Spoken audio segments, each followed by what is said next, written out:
so we can get started.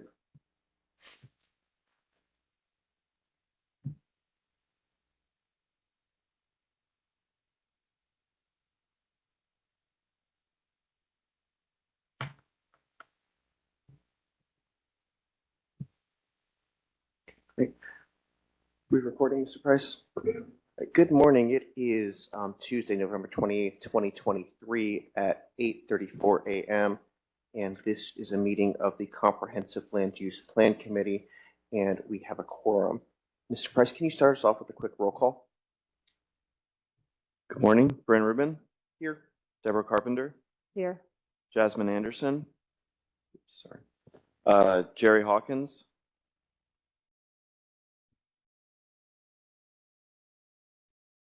Kristen Nightingale? Linda McMahon? Here. Matt Houston? Here. Peter Goldstein? Roy Lopez? Here. Nathaniel Barrett? Jennifer Scripps? Joe Cannon? Colin Yarbrough? Here. Maureen Milligan? Ready? That's 7. Great, and I see Mr. Hawkins just logged on as well. So I believe that gives us 8, and we do have a quorum. So why don't we start off? We have a few speakers signed up to speak. We'll start off with our speakers who are online. Mr. Price, is Karen Roberts, Mark Lombardi, or David Carranza online? Okay, great. We'll get to the in-person speakers in just a minute, but none of those 3 speakers are online. Okay. Mr. Lombardi.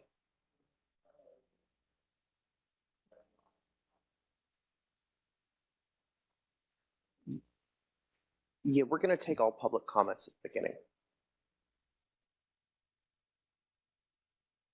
And you have 3 minutes. Mr. Price, can you keep the time? Great. Thank you. Hi, my name is Mark Lombardi. I'm currently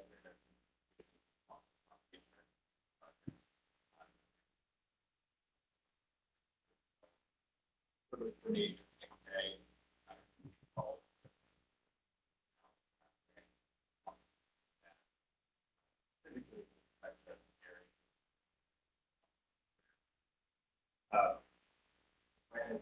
Pretty comprehensive, right? All the down to the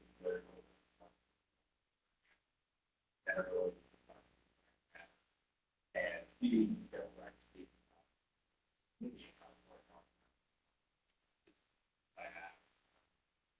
so what are like that where it's coming from? There's a code application for lessons online, whatever, and then got data there that we're making that not really technical down, but it has error. So what's currently done there to tell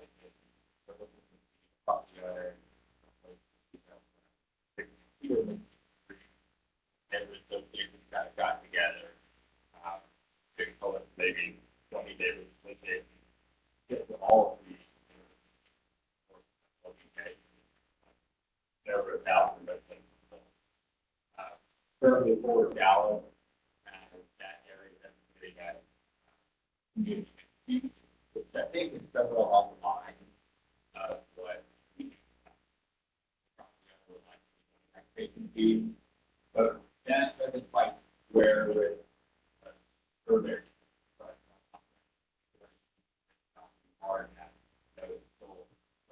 Feedback. Layman process, right? I don't think out of now, but I think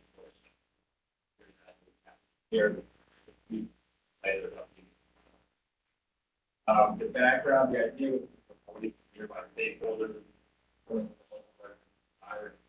area. They went out to a wide, went out to a wide instead of just taking all of them.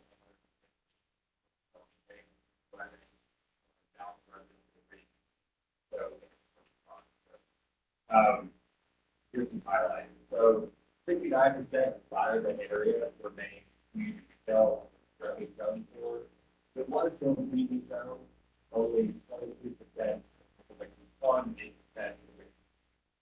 The maximum building height 59% fire max building height 24% high for the left, 11% for the 10 stories. Thank you, Mr. Lombardi. And by the way, could you state your address for the record? Thank you so much. And by the way, if there are materials that you wanted to send the committee, Mr. Price, what would the best way for those to be provided to us? Would it be to send them to you and then to? Yeah, you can send them to me. Come over when you're done. I'll give you my email address. Mr. Lombardi, thank you. That's your time. Chair, we have an online registered speaker. Okay, great. Who's that?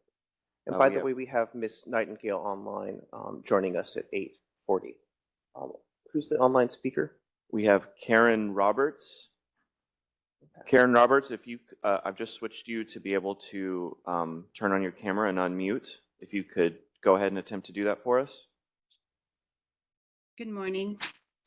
All right. Good morning, Ms. Roberts.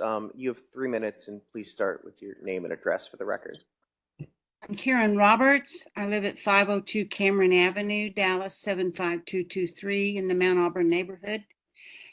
I've come to speak to this group to say that we need to preserve our existing housing and that the Pillar 3 of the Dallas Housing Policy of 2033 says increase preservation to improve housing affordability for a broad mix of incomes in all areas of the city. And that pillar, I think, is one of the most important in the housing plan of 2033. This, the Dallas Forward Plan needs to respect and preserve all residential PDs, all conservation districts, all historical districts. We need to preserve single-family housing. Upzoning doesn't increase affordability. It increases speculation and redevelopment. In 1981, when we in Mount Auburn backzoned our neighborhood, the absentee ownership was over 60% due to speculation. Now that we have our planned development and we've preserved our existing housing, we have over almost 70% owner occupied. Increased density doesn't increase affordability. And this group needs to define affordability. Affordability, the term, the definition of affordability has changed over time as things have become more expensive. And what is affordable to some is not affordable to others, even by that definition. We need to preserve our existing housing. As is said, our most affordable housing is the housing we've already built. Thank you. Thank you, Ms. Roberts. Is Mr. Carranza online? Mr. Price? No. Okay, great. Would anyone else who's here in person like to speak?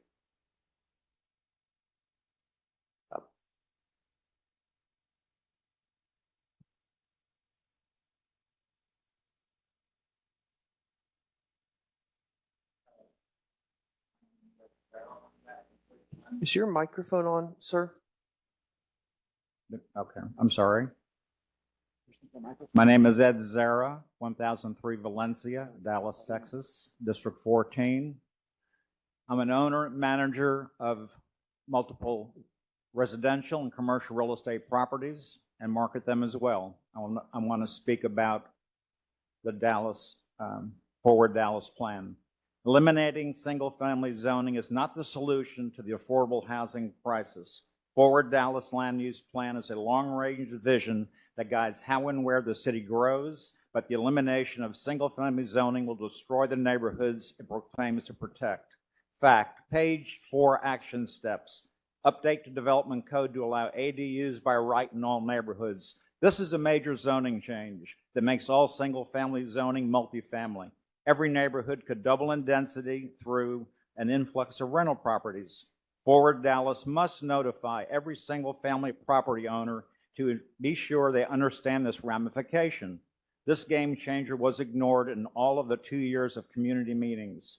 Fact, since 2018, homeowners have had the right to build 2 types of ADUs in their property, rentable or not, and 2 paths to get approval. This process contains safeguards to protect neighborhoods that blanket zoning fails to do.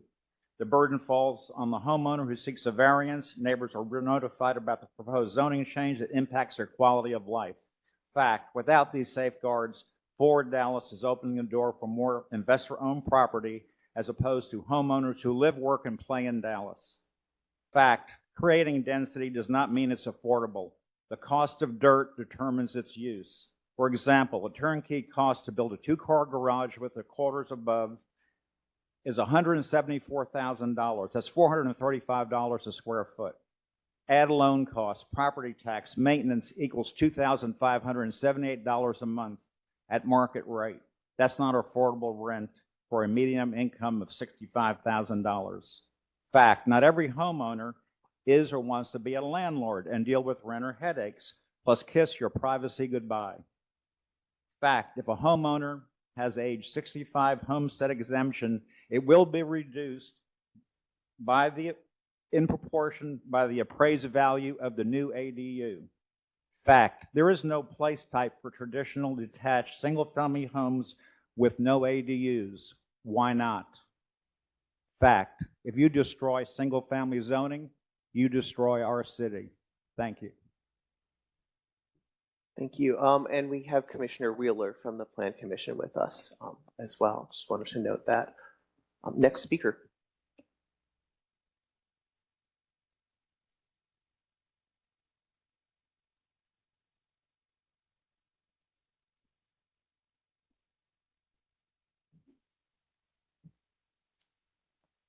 Melanie Van Landingham, 6311 Lakeshore, 75214.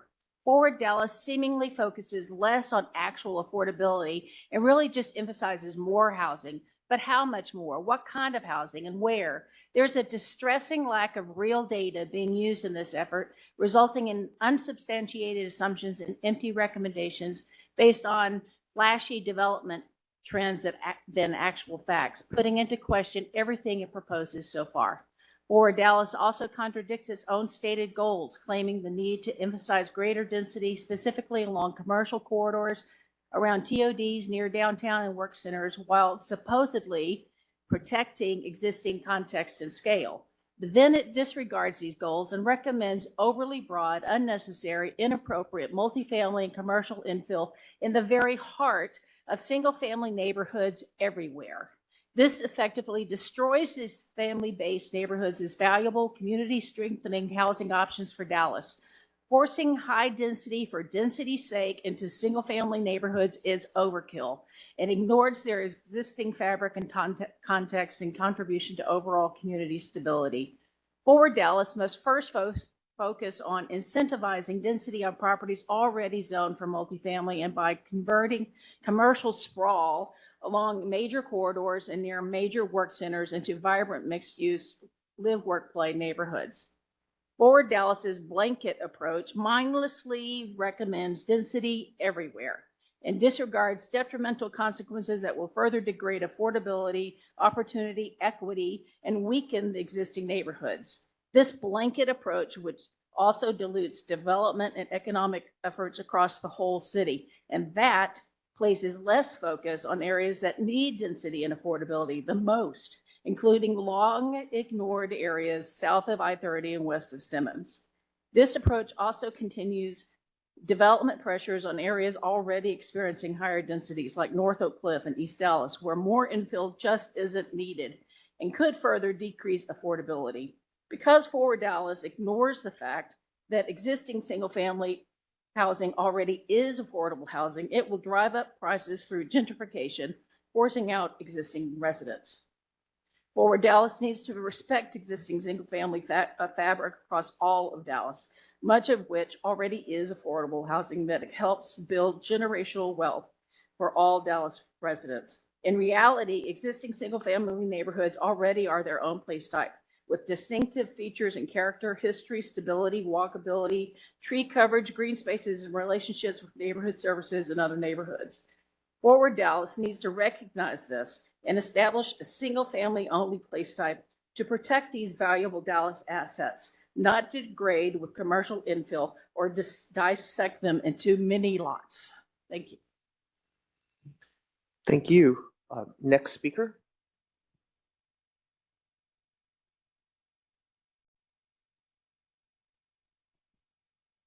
Pam Conley, Council District 1, 901 North Madison. You've already heard me speak, but I'm going to repeat two things. This impairs self-determination by neighborhoods. The second thing is, this is not forward Dallas, it's backward Dallas.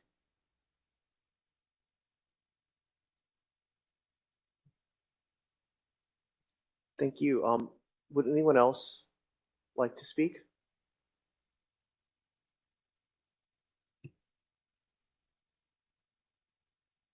Hello, my name is Laura Palmer. I reside in District 1, 911 North Madison.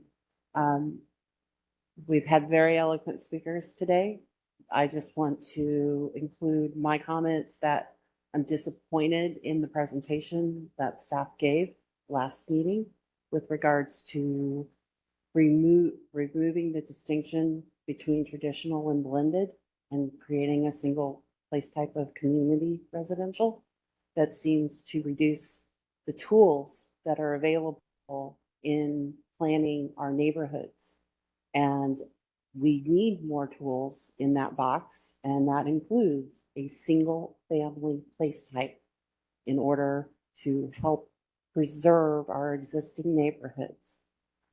I also have noticed in the document that there is not a statement that does encourage that we respect not only the context, but the existing zoning that is in place.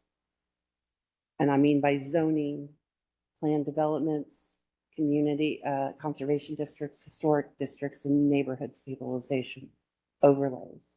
That's very important.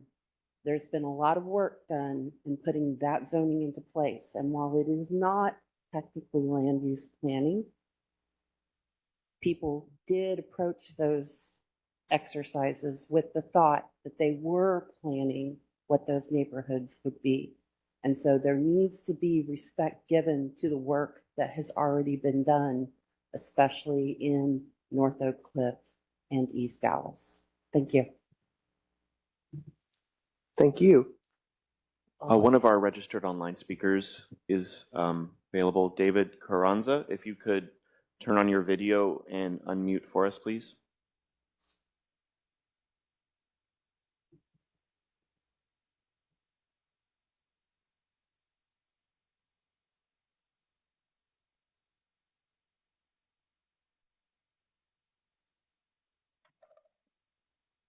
I'm having a problem with the video.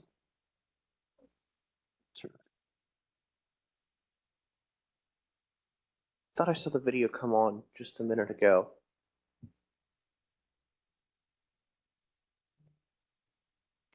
Mr. Kronza, why don't you try maybe logging off and logging back in, and then we'll Okay. go through any other speakers that we have here in person. I saw that a few people came in the room after we started our public speakers, so this is the portion of the meeting where members of the public have the opportunity to speak on the items in our agenda. So if you would like to speak, you have 3 minutes to do that now. Of course, no one's obligated to speak just because they're attending, but just did want to make that clear because it sounds like a few people have come in since we started our public speakers.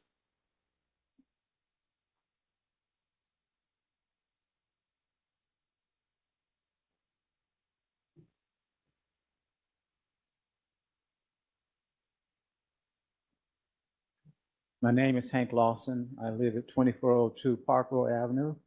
I have been participating for the past 2 years in the update of the area plan for the South Dallas Fair Park area plan. I was quite satisfied with the efforts made to upgrade the plan as it affects our neighborhood. I'm a little confused this morning. I understand the nature of some of the comments, but I'm curious as to, is this for Dallas beyond our South Dallas area plan meeting comments? Okay, then I want to speak to that part that affects our neighborhood. And I think we were very pleased with the efforts of the staff to work with us as patiently and consistently as they have. And we began to address a lot of the issues and came away with, I thought, with the solutions that the vast majority of the people in South Dallas, the business owners, could live with. PD 595 was still out there, but beyond that, I think we were very satisfied with the efforts of the staff to bring us up to speed with the update of this Forward Dallas plan. Thank you. Thank you, sir.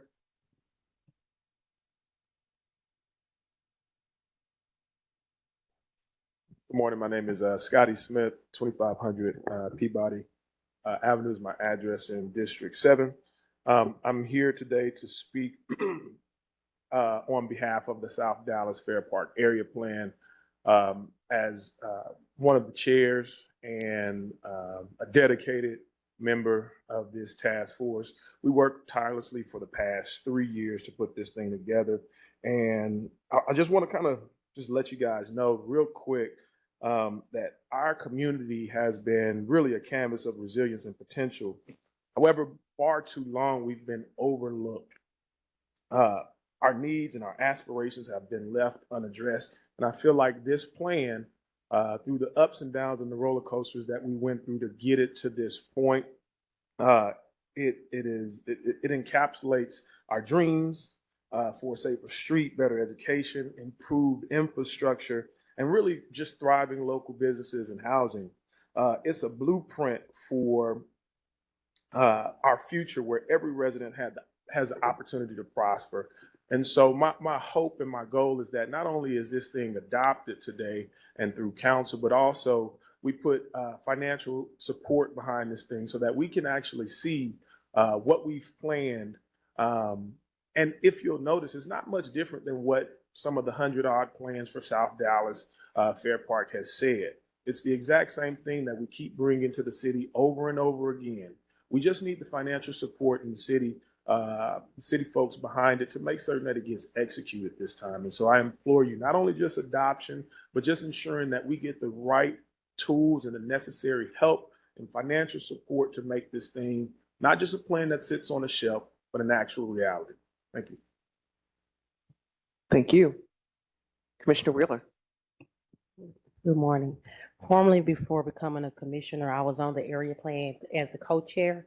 It kind of sparked me being able to go and become a commissioner. But I was the biggest critic of PD 595. One of my businesses is doing plans and permits, and I got the opportunity to see how unfair it is, riddled with SUPs that make it hard for businesses to actually do business in South Dallas and for economic development and also for better quality of life. We've had many area plans, and when we started this process, it was frustrating. And when Andrea Giles joined, she seen that instead of us reinventing the wheel, we looked at the area plans that had been in place over the years that had not actually took form and not had financial backing. And so we didn't reinvent the wheel. We went in and seen what had been going on for the last 50 some odd years. In research, I found out in 1937, South Dallas was labeled undevelopable by the United States government. And even though that they've put some infrastructure in and done some things, pretty much we still have been looked at as undevelopable. We've done drives with Chase Bank to let them see the potential. We've worked tirelessly with those community leaders, some of those who have been doing this work for over 50 years and some that are younger who came in with new ideas. So this area plan is not a reflection of just the city. We really thank our council member um, and the planning department, urban planning department that actually came and listened and was not just giving us ideas, but was taking our ideas and going back and format the plan. One of the things that riddled us the most was parking. We didn't initially address it. We knew it was a problem. We was hoping that ZOAC worked it out for the whole city, but the parking in South Dallas limits the businesses. We start 25 feet from the curb is where your parking spots start. Oftentimes that is half of a building. So you have buildings that look like that the landlord does not want to rent them, but in all actuality, they are landlocked by the parking. We've done a great job at looking at what type of housing that we need. We do want single family home, but there's areas that we could have multifamily or possibly duplex housing that can help with the density. What you all know is that I fight. Some places we need it, some places we don't. But I do understand that we do need more density. We like smaller sets of apartment complexes, not big ones, so it can still give that family feel. So I hope that we adapt this area plan. I probably have only one item that I will help address with the planning commission. I mean, with the urban development, and that's pretty much SUP. Right now we can't have restaurants that's walk up, that's takeout only at all, and so they're proposing SUP, but I propose that we don't have it by SUP, we just change it to restaurant. Thank you, Commissioner Wheeler. Anyone else like to speak? Good morning. My name is LaShera Walker. I've lived in South Dallas for over 20 years, and I just support everything that everybody has said here today. I don't want to recap and repeat everything that has been said, but I am in support of it. Living in the neighborhood for over 20 years and really getting to know many residents there, I feel like they deserve a better quality of life. We all know that in South Dallas, the life expectancy is 67 years of age, and that's because of many different social determinants of health that face that community. And so whether it's transportation, healthcare, housing, education, economic development towards jobs, we know that the residents want better for the neighborhood. We said South Dallas is a community. It's a community and it's a neighborhood. It's not just a geographic place on the map, and it's a place where people love to live, they want to live, they want to stay there, and some people want to move there who don't live there now. And we just want to have people have the opportunity to wake up and be able to do business in your own neighborhood without having to drive outside of South Dallas, be able to go to a decent grocery store, be able to go to a shopping strip to where you can buy the things that you need. And so I'm in support of it, and thank you. Thank you. Is there anyone else who would like to speak? Is Mr. Carranza back online? He is not. Okay. And we've checked to make sure that he's not a attendee as opposed. Okay. All right. Well, that will conclude our public speakers for the morning, and we will turn it over to city staff for our South Dallas Fair Park Area Plan review and discussion. Thank you, Chair. Patrick Blades, Chief Planner with Planning and Urban Design, and I have with me Ms. Sandra Bowie with Planning and Urban Design, and I'm going to hand it off to her to start our presentation about the South Dallas Fair Park Area Plan.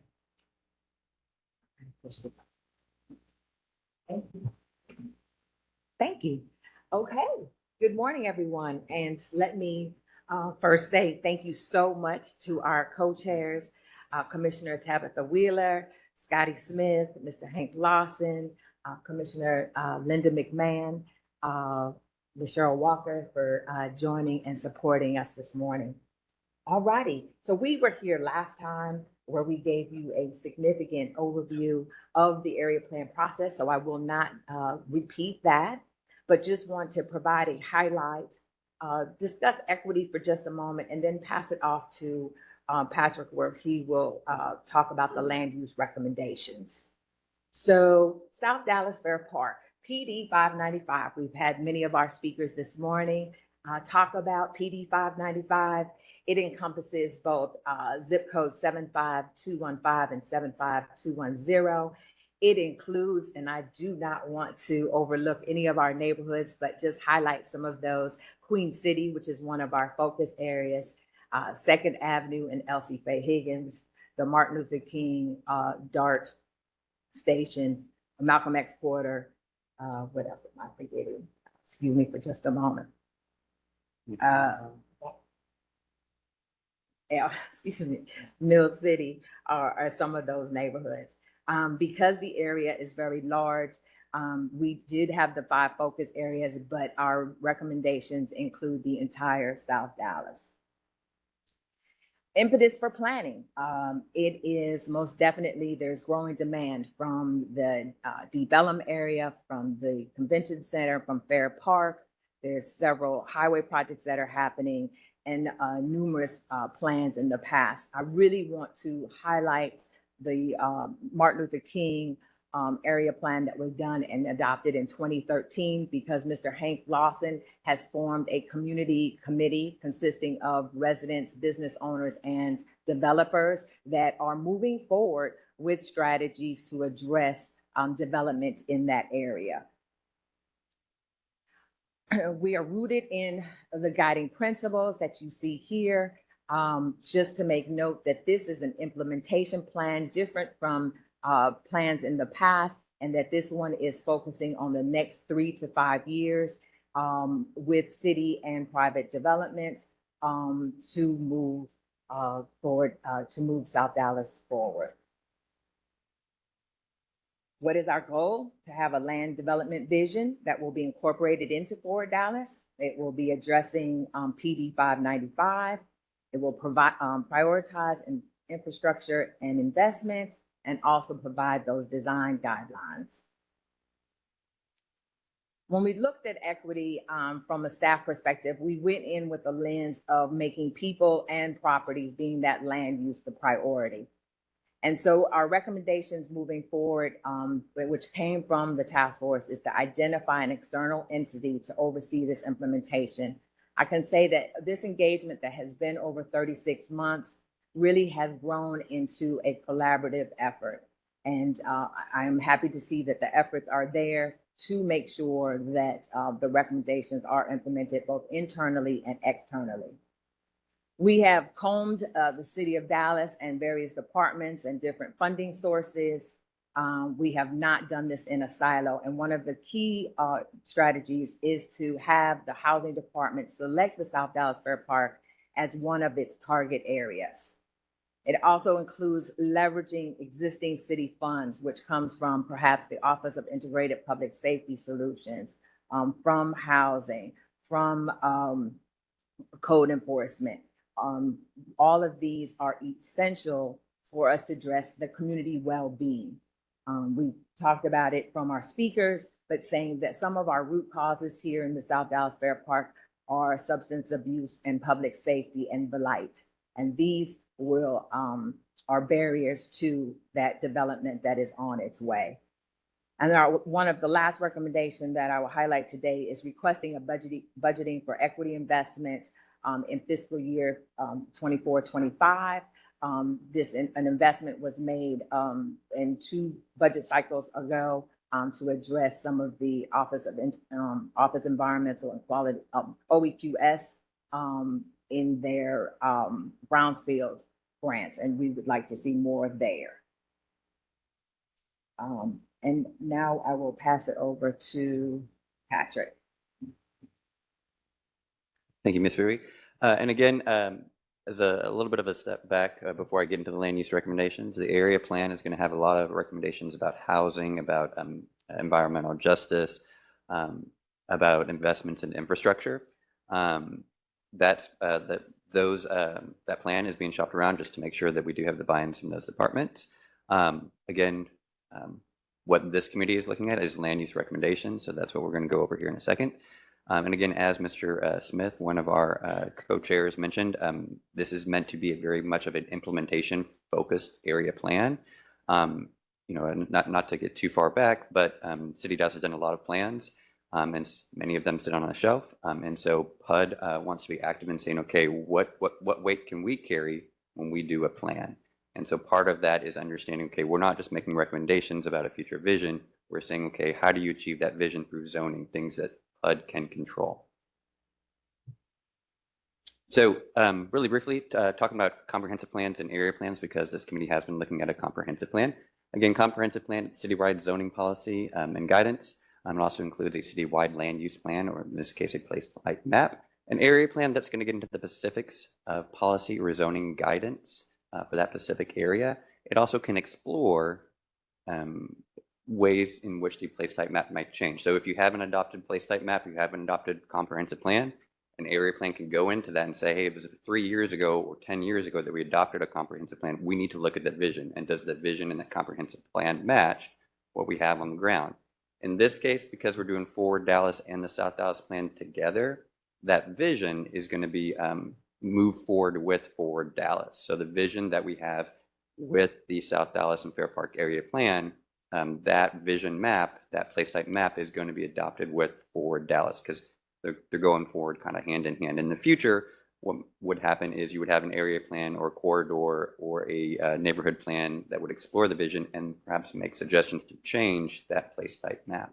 Here, those changes are going to be incorporated in Forward Dallas.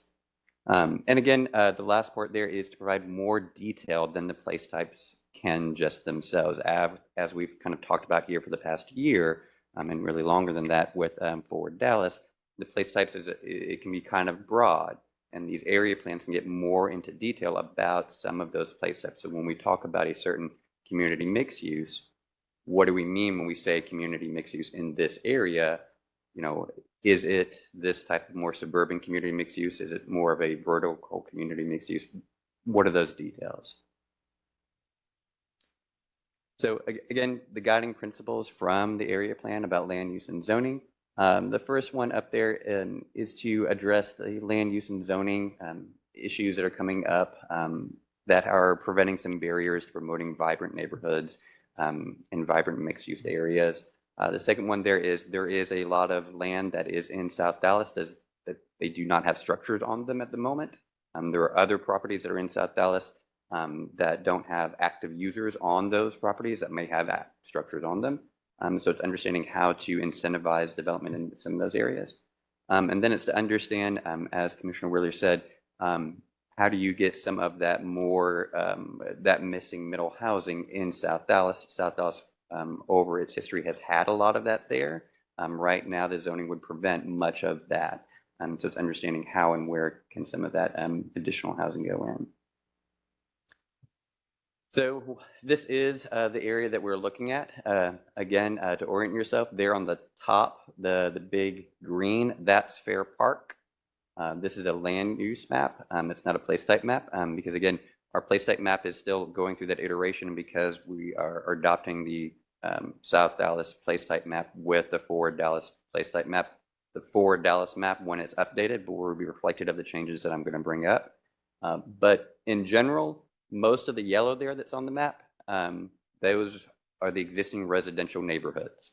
Those would be labeled as the community residential place type that we've talked about, that combination of that blended and that traditional place types that we've talked about.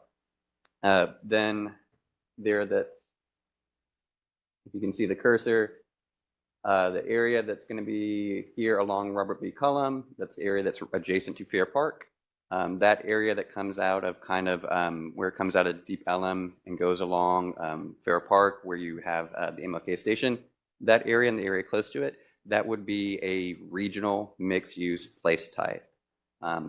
Because in South Dallas, they said, we know there's more housing that's going to come to South Dallas. We know there's development pressure. We know there are things going to happen here. But the trade-off was we want to preserve as much as we can our neighborhoods while understanding where that development can occur. And what we heard was that development can occur there in Robert B. Cullum. They're around the MLK station and around the Fair Park station, closer to Exposition and closer to Deep Ellum. That's where that development should occur. So in the visioning here for this area plan, they said that's where we want the additional height. That's where that regional mixed use place type should be. Then just directly south of there, you have J.B. Jackson. that's another street that runs through South Dallas. And they said, okay, that's where we still want height, but we don't want as much of height. You know, it's the wedding cake down. And so they said we want the regional mixed use closest to Fair Park. Then a couple of streets off of there, that's where we want community mixed use, so that we can have some intensity there.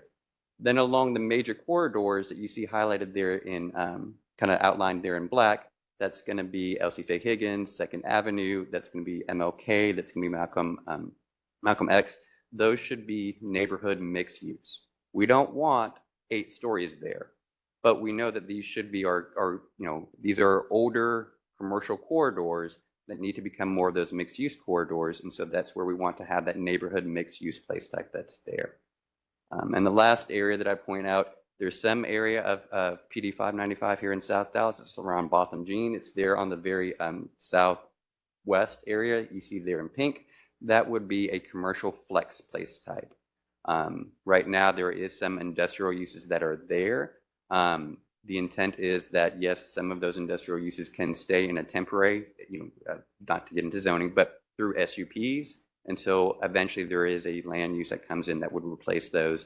And again, as we've talked about, that flexible commercial space, an opportunity for it to develop as something other than warehousing or industrial inside. This is just what I just said, but in text.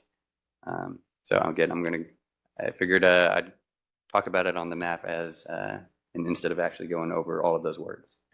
So getting into some of the land use actual recommendations. So I'm going to go over a couple of them that are a little bit outside. And again, because we talked about how there's housing recommendations and OEQ recommendations and all these other recommendations that kind of touch on land use, but really aren't PUD or this committee's purview.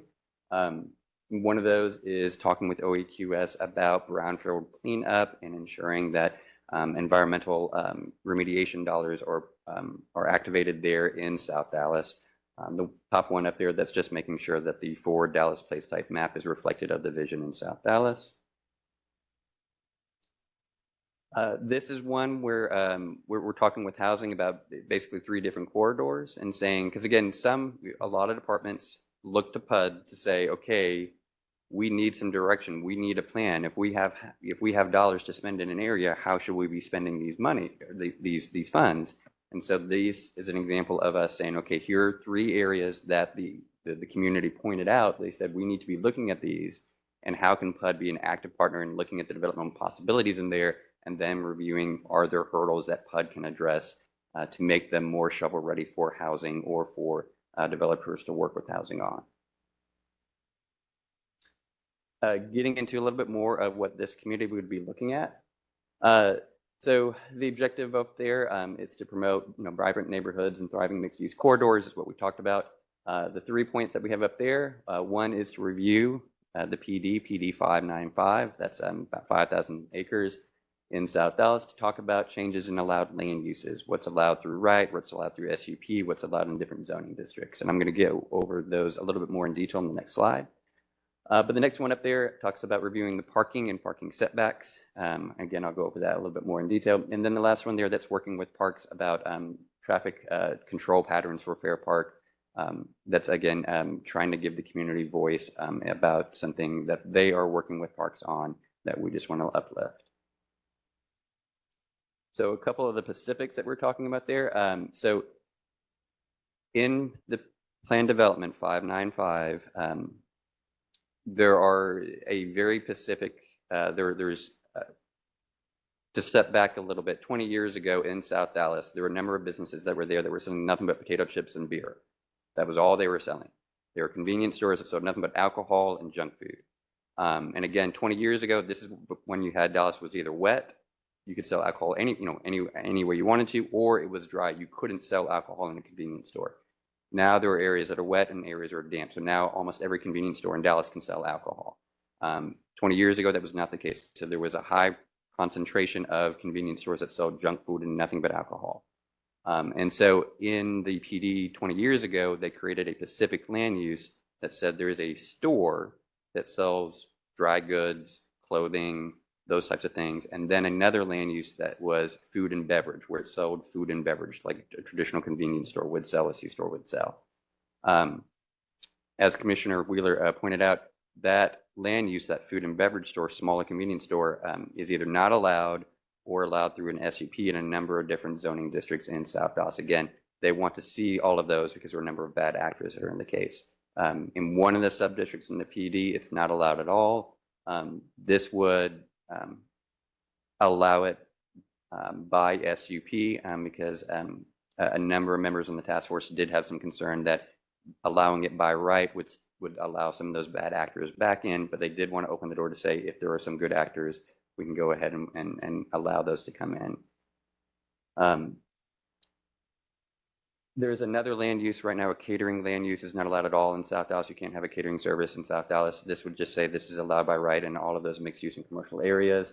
There's also concern that there are a number of vape shops that are opening up in there. In the PD, they specifically call out tobacco shop as a land use and then say it's not allowed.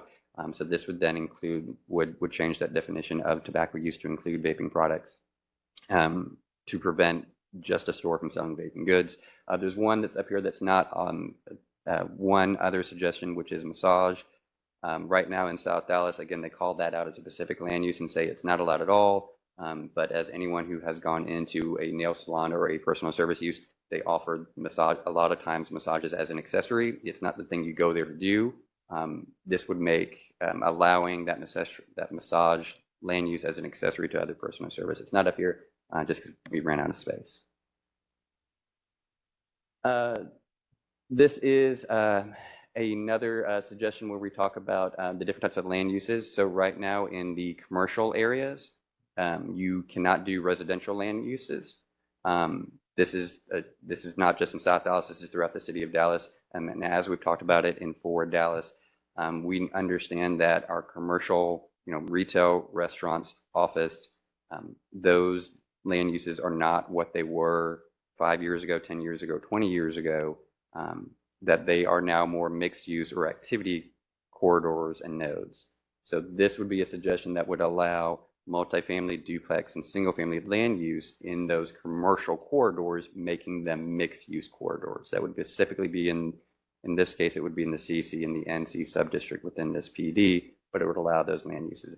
And one thing that's not up here that one of the members of our task force, Ms. Maggie Parker, did point out is that single-family land use probably would be caveated to say that it's only a single-family land use as part of a larger development. Because it's not necessarily that you want a lot of single-family houses down these older commercial corridors, but if someone wants to take a big box and turn it into 14 townhomes that are technically single-family, that would be a type of development that would be allowed. The parking mandate. So as Commissioner Wheeler has pointed out, so there are a lot of properties in South Dallas that a big hurdle for development or redevelopment is the amount of parking that these areas are required. There is a great example of a Domino's Pizza that's over there on 2nd Avenue. But the Domino's Pizza, in order for it to get built, had to build 28 parking spaces. Because we all know that a Domino's Pizza needs, an acre of parking, right? And it was such a ridiculous issue that they had to buy the property behind them, plat that property, go through a whole process, pave that property, put it in detention, and again, that's for Domino's Pizza. If Patrick's Pizza is going to open up, I don't have the financial capital to be able to do that. So in addition to having that barrier for development in South Dallas, it also creates a bad urban environment where you just have oceans of parking for land uses that don't need this. And so one of the recommendations from the task force for the area plan is to remove any required parking in the PD and remove the parking setback in the PD. As Commissioner Wheeler had pointed out, it prevents some parking in the front of the building or on the side of the buildings from being counted for any required parking. Let's see. So the neighborhoods in South Dallas. So one of the issues that came up in the past 3 years was that there is new development occurring in the neighborhoods in South Dallas that is grossly incompatible with what's on the ground there today. But the structures don't look like the structures that have been there for 50 years. Initially, staff went to say, okay, how can we give design principles for South Dallas that would work for all of South Dallas? What we ran into there pretty quickly was our staff would come out and our design staff would come out and give presentations, and one neighborhood would say, yeah, we like that, and 3 other neighbors would say, we don't want that. That's not our neighborhood. Because there are, you know, a number of different neighborhoods that are in South Dallas. They all, not all, but almost all of them want some type of preservation effort. But as opposed to trying to do 13 different preservation efforts as a part of one PD, which would be very difficult to manage, would be very difficult to move forward, because then you have one authorized hearing where Queen City may say, we're not ready for it, and Mill City says, well, we are. Well, then we're waiting on 2 neighborhoods and we can't move forward with all the other changes that are needed in the area. So the recommendation from the for the area plan is to remove all of the residential, the neighborhoods from the PD. Right now, there is no additional regulations in the PD other than no community gardens, or community gardens are allowed by SUP. That's the only thing that right now is happening in the PD for these residential, these R5 and R75, the duplex and the townhome zoning districts. So we'll be removing those areas to allow those neighborhoods to pursue their own individual preservation efforts, as opposed to being tied to all the other neighborhoods that are there. This just goes over more in those details. Again, it's taking out those specific districts so that they can pursue their own individual ones. And again, wanted to put this up here. So on the Gantt chart there, we have the area plan, we have the authorized hearing, and then we have preservation efforts. So one of the things that I think is important to note about this area plan and what we're doing with it is, before we would do an area plan and then sometimes not change the zoning, or sometimes wait for a while to change the zoning. It would never happen. Now, because the folks that do the authorized hearing and the folks that are doing the area plan, because, you know, I sit next to Seth, who his staff does that, like we are, because we're in the same department, we're able to move forward with it. So all of these recommendations that we've talked about, we've already vetted them with staff that are going to be doing the authorized hearing. And they've not, and there's definitely some changes that will happen through that authorized hearing in that process, but we're moving forward with it concurrently. And we're not saying that we need to wait until the authorized hearing is totally finished to start the area plan to start the authorized hearing. The authorized hearing can have some of the initial, you know, it can be authorized and it can start moving forward as we finish up the area plan. And in this case, as we start to finish up that authorized hearing, we need to be working on that preservation efforts, because we don't need to take we don't need to take these neighborhoods out of the PD. You know, we don't need to make that recommendation. Then it moves forward through authorized hearing, and then no preservation actually happens, you know, because it's down the road. And again, that preservation efforts, that staff again is still now, we're all now in the same department, as opposed to having to pull from different departments. And so as we're moving forward with the authorized hearing, our staff will be moving forward with preservation efforts, whatever those may look like in those different neighborhoods, so that we're not all, you know, it's not all left hand, right hand anymore, that we're all working together. So this is just, again, the place type recommendations that I went through before about the stuff along Robert B. Collum, about J.B. Jackson, about those areas. This is just that language. One of the other things that came up from our conversations with the neighborhood is they said, we're okay with missing middle, not by right everywhere. But we do understand that it can be incorporated into our neighborhood. What we want, though, and you know, because one of our chairs is on CPC, is when you have these cases that come up, when someone says, I want to change the zoning to a TH or D to build some type of not single family on a lot that is right now single family, can I get some guidance that's in the plan that I can point to say, go follow this. This is the guidance. If you want to change your zoning, move forward with, you know, these types of design guidance, and whether that's, you know, if it's a duplex, you know, whether that's, you know, have both units, you know, have eyes on a public street, whether that's the orientation of the garages, you know, that type of guidance. Our staff is working to get that guidance in this plan, so that if a case does come up, the community can say, yes, we're in favor of it because it looks like the stuff in our guidance plan, and CPC and staff can all, you know, reference that guidance plan. All right, what's next? So Again, this has been a process that has taken some time. And again, we are fully appreciative of every member of the committee and every citizen and resident and stakeholder in South Dallas that has stuck with us for this time. Again, this started in the very height of COVID. I mean, I think it started in May of 2020. And so, again, very appreciative of all the members of the community who have stuck with us. As we were finishing the draft of the plan here in December and getting everyone's buy-in for that, we would then be moving forward with this in 2024 through CPC and eventually City Council adoption. Just kind of an idea of where we're at. Again, the blue is the area plan, and you notice it's a very long blue because it's been at it for a while. Again, this is pretty much where we're at. We're in the tail end of it. We're kicking off the authorized hearing in that process. Again, as that moves forward, we would work on preservation efforts. And then that green there, that's the monitor and the advocate part, where city staff would be active in saying, okay, did we achieve everything in the area plan through what PUD can do, the authorized hearing process and that preservation efforts?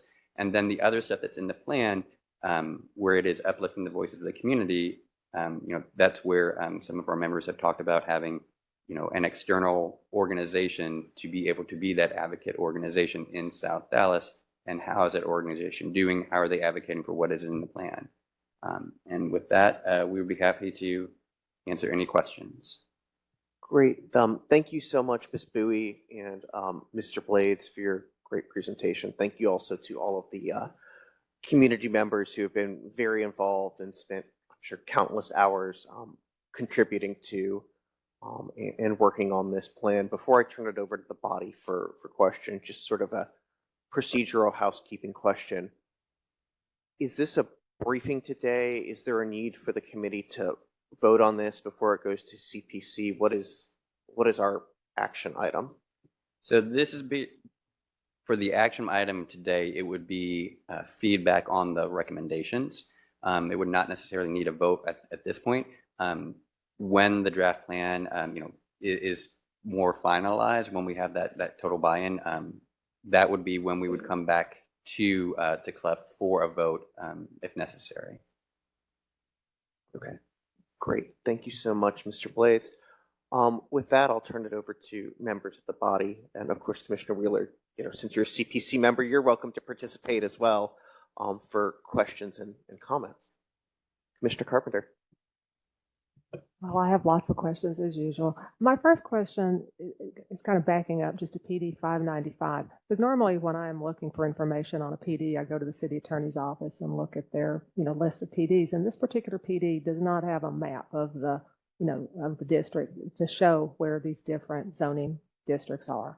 And I find that difficult to really analyze what the recommendations are, especially when you start talking about taking all the residentially zoned neighborhoods out of it. What's left of PD 595 at that point? Because looking at the map, it just looks like there are a lot of little disconnected sections. So I guess I'm kind of curious about, what is the future of PD 595? What are we left with if we remove those neighborhoods? It would be mostly the larger thoroughfares.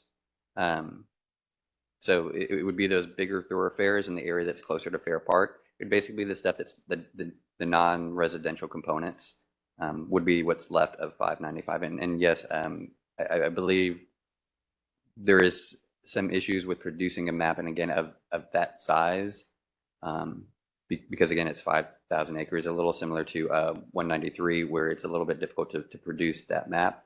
But as we work forward in the authorized hearing, that should be something that we have the technology to do at this point.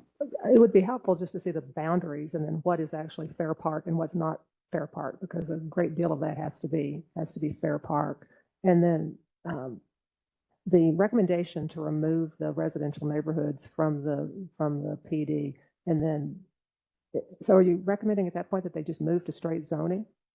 So right now, the R5, R75, the D and the TH zoning district within the PD, they are basically in the PD. It is basically just straight zoned, except for a community garden allowed through an SUP. Well, in remote, let's say remote surface parking for institutional uses, Right. really, yes. Yeah, so there's not a lot of difference in that than a straight zoning area. And so the recommendation would be you make them, again, we have so many PDs, we need to get away from PDs. You make them straight zoning, and then if a neighborhood, if Queen City says we want to do a conservation district, it can become a conservation district. If Mill City has 2 streets and they all sign on to say, okay, we want to make ourselves a historic district, or we want to do a stabilization overlay, they'd then be able to pursue their own option, as opposed to everything is all tied together for all of those properties. Okay, so if you're saying that the individual neighborhoods that are not going to be pursuing individual PDs, I have some concern about the, applicability of our current tools, the conservation districts, the historic districts, and the neighborhood stabilization overlay, because, I've been through this in West Dallas, those particular tools don't work particularly well for neighborhoods that were never, high design or very affluent. And if you're going to talk about say a one-page document that's going to give that particular neighborhood's desires for missing middle, how's that going to be done through those existing tools without resorting to a PD?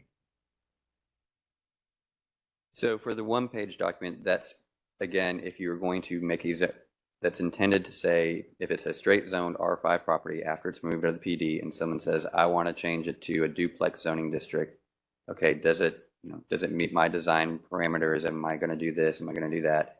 That's meant to provide that guidance to say, yes, we can make that zoning change. To your point about the limited ability of our existing tools to do some neighborhood preservation, yes. Are you looking at revising those tools? Because, I went through it with my own neighborhood, and when you've only got garages, height, and setbacks to deal with, it doesn't give you much leeway to look at preserving neighborhood character and adding design guidelines, which in my experience really can only be accomplished through a PD. Yes. So so PUD is looking at, are there additional ways in which we can provide more tools or better tools to get that preservation? And to be clear, if the city is not expeditious in creating those new tools and a neighborhood says, we're not going to wait, okay, well, we've removed you out of your own, big PD 595. Perhaps it is Queen City pursues its own PD, but they're able to do that without having to have voices from all the other 3,000 property owners in that PD to affect their own unique PD, if that makes sense. No, I understand that, but I know the thought behind planning these days is to try to avoid as many PDs as possible. I just wanted to make sure that there is going to be some kind of a safety net for these folks if they, embark on something. I want to make sure that a tool exists that gets them to where they want to go. I don't know if all of the tools exist right now. I think the city is working on creating better tools for it. That's also not to say that if a neighborhood really wants to move forward with something and we don't have that right tool, PUD staff is open to working with a neighborhood to say, okay, we don't have that right tool ready yet, but we can still work forward. Maybe there is a neighborhood signs in, all the property owners come together and they say, yes, we all want to do a PD for these 3 streets. Okay, well, we're still 18 months away from creating your tool, but those houses would be knocked down tomorrow. Okay, we need to move forward with that 3-block PD. Okay, thank you. I have other questions, but I know there are other people who have questions. I did want to follow up on that just to make sure that I understand the status quo correctly. So right now, there are a few large PDs that are in some ways similar and in some ways different to PD 595. Think of 193 also covers a large swath of land in the city. 193 allows geographic subdistricts, whereas 595 does not, right? That's my understanding, yes.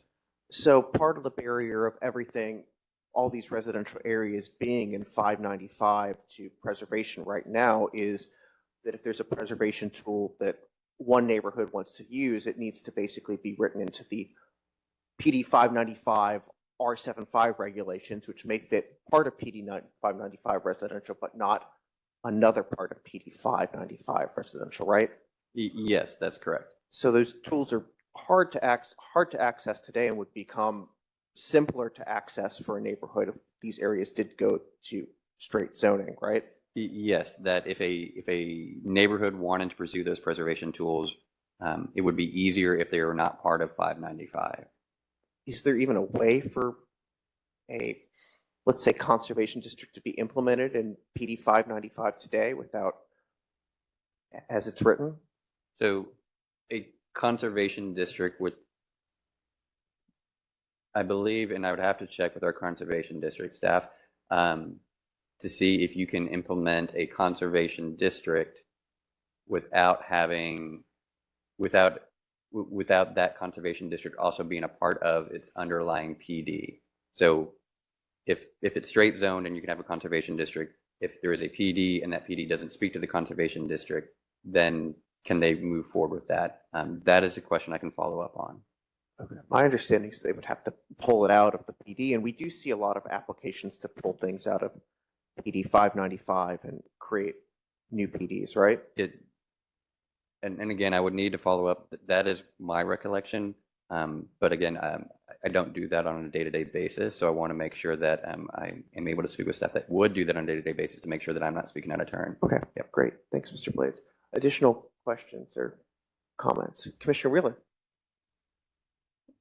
Is there any way that the restaurant, the to-go, instead of making them stores, because I think the recommendation that maybe was make more of, we have restaurants, but you can't have restaurants to go, something like salads to go or those walk-up restaurants. Is there a way that they can just be defined as restaurants and to go? Because there are restaurants in South Dallas that are to go, and on their plans at Development Services and in their description, it has it stamped that this is a restaurant to go. So kind of like what actually, in a way that Domino's wanted. yeah, so when you open up a restaurant, you have to meet development code, building code, fire code, health code, all those codes. One of the big hurdles to opening up a restaurant in South Dallas would be the parking. And so if you have a 1,000 square foot building and you want to open up a restaurant where all your food is to go, well, you're required to have 10 parking spaces. If you can't make that work, you can't make it work. So if you don't have that required parking mandate in the PD, then you say, I'm going to open up a restaurant where all my food is to go. Okay, well, I can just do that because I have 3 parking spaces out front or something like that. That land use would then be allowed because a restaurant is allowed by right. And if you take away that mandate of the parking, then it's easier for that business to open up. They still would have to meet health code and building code and fire code, but as long as, and not to get too much into the details, but as long as their assembly area is under a certain square footage, then they don't have to meet the exit doors and the bathrooms and everything else like that. So you could, you can open up a taqueria, a fruiteria, a coffee shop, a smaller restaurant where everything is to go by right in South Dallas. So are you aware that currently at this time, the restaurants to go are in the food and beverage, and not as restaurants, but they originally were in restaurant to go, and the parking requirements were reduced back to one of like food to go, like convenience stores, where it was at 200 feet, so it gave room for that. So there are some, but that taking it out, restaurants to go, if it's taken out of the food and beverage, which is by SUP, the recommendation is by SUP, but not allowed by right now. If you put it into the restaurant to go, who's to say that, if you don't do that, who's to say that a catering service won't act as a restaurant to go when if we put it in that category, we won't have to worry about that. Because we're not looking for restaurants to go to be convenience stores. We want them to be restaurants to go. Yeah, and the intent in the area plan is to say that restaurants to go, that type of business would be something that's allowed by right in South Dallas. Now, exactly how we get there in the terminology, I think, is something that we can keep working on as we get through the authorized hearing to get into some of that detail. But I think the area plan would have the recommendation that restaurants where all the food is to go is something that should be allowed by right, in all of the commercial and mixed use areas in South Dallas. And then as we work on that language with the authorized hearing staff, we can figure out exactly how we get there. Because my cause for concern is that PD 595 is riddled with too many SUPs. And again, you know that I'm the biggest critic of the catering service by SUP is crazy. But to have the restaurants to go to have that, especially when we're moving toward mixed uses, having that SUP just further restricts the business and they can't come to South Dallas. Yes, I agree. And I share Commissioner Wheeler's confusion. The way that the draft is, currently written right now, it made it sound like any to-go restaurant from a taqueria to Domino's Pizza would require an SUP. It sounds like maybe I'm not understanding correctly, but the real issue is convenience stores that sell beer and wine needing SUPs, just like we deal with the Plan Commission all the time.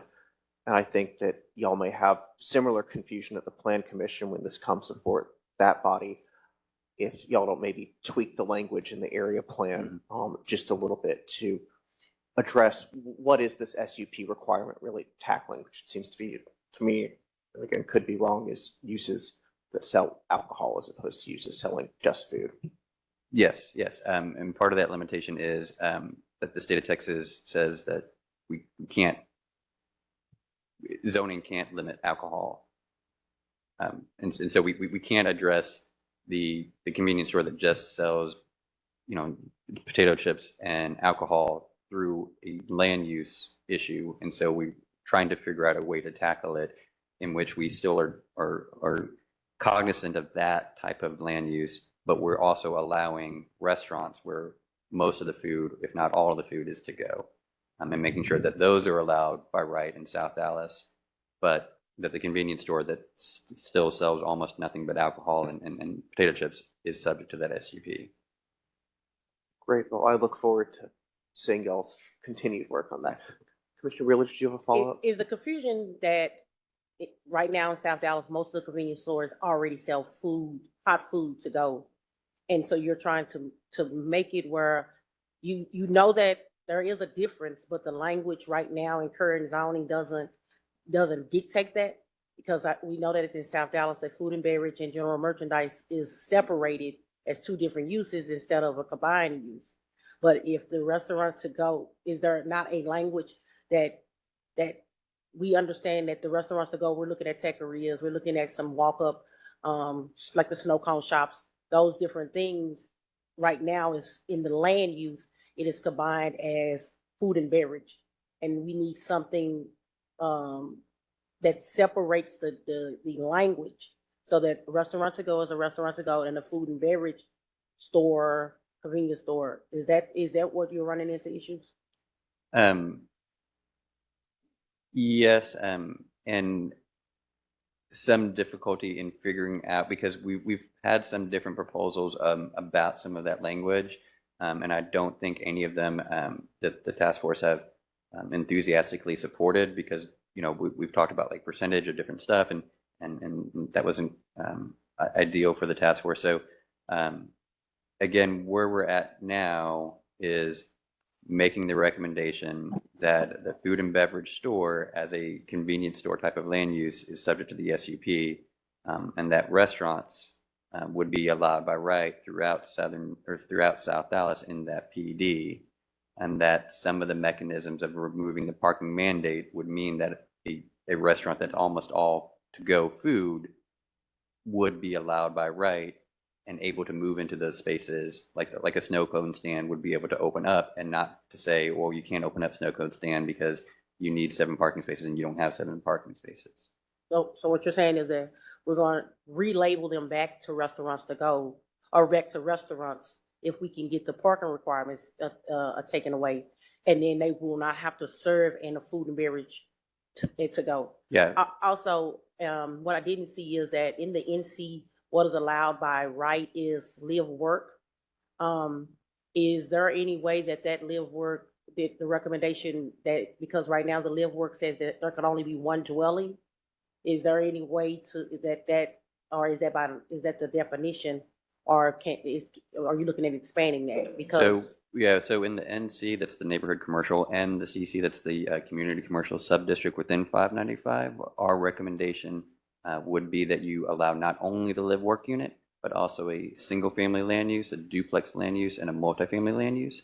And so that would remove some of the limitations where you don't have to call it a live work unit anymore. You could call it a single-family land use, and then you can get that land use, you can get a development with that land use approved and not have to call it some type of live work unit where it's limited to X, Y, and Z.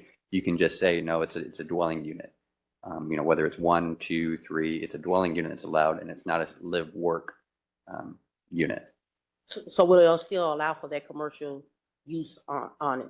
Yeah. So all of the NC and the CC, you would still be allowed to have all of those commercial land uses.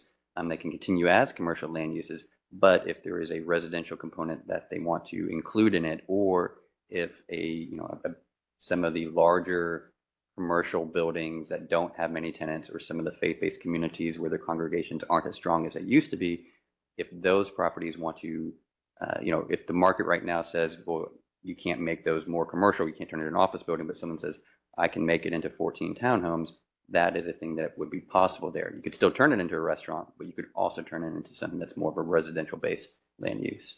And I ask that because my office is a live work, but if I wanted to add switch it to a duplex and still have, I couldn't do it because at that point I have 2 dwellings instead of 1 dwelling and 1 office. Yeah, so these proposed changes would say, those properties along the second, that a number of them could be turned into a single family land use, a duplex land use, a multifamily land use, again, depending on how many units it is. And you still have to meet all development code and building code and fire code, but it would open up those buildings to be used for residential land uses. And it'll work. Okay. Yes, ma'am. Members, additional questions and comments? Commissioner Carpenter. What I'm hearing then with the concern about parking and uses is that PD, whatever ends up being the remnants of PD 595, the commercial quarters, it's going to require an extensive redo of PD 595. I don't know if I would say extensive, because right now most of the land uses are, the bigger changes that we would be proposing is honestly allowing in the areas that we would call the neighborhood mixed use place type. Most of those are NC and CC, and the change there would be allowing those residential components and the catering service and the restaurant by right. In the areas that we would be calling out as regional mixed use areas, that most likely would be a new sub-district within the PD, because right now there is not a mixed use sub-district within that PD that would allow the intensity, because again, it's intended to be low to mid-rise structures.